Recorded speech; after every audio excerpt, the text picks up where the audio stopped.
অনেকেই চিংড়ি ভাপা খেয়েছো, যদি এইভাবে না খেয়ে থাকো তাহলে বাড়িতে একবার ট্রাই করো। প্রথমে চিংড়ি মাছটা ভালো করে ধুয়ে প্লেটে নিয়ে নেবো, নিয়ে আমি 3টে দুধকচু পাতা নেব, কারণ আমার চিংড়ি মাছ কম তাই 3টেই নিয়েছি।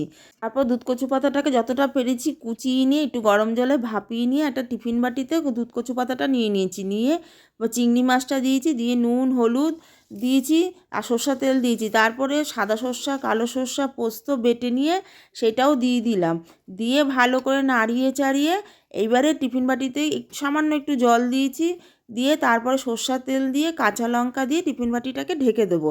ঢেকে দিয়ে একটা কড়াইতে গরম জল ফুটতে আগেই বসিয়েছিলাম, তার মধ্যে একটা স্ট্যান্ড বসিয়ে দেবো, বসিয়ে দিয়ে তার উপরে টিফিন বাটিটা দিয়ে একটা থাল দিয়ে ঢেকে দেবো 15 মিনিটের জন্য। 15 মিনিটের পর গ্যাস অফ করে দেবো, দিয়ে আরও 5 মিনিট ঢেকে রেখে তারপরে নামিয়ে ফেলবো।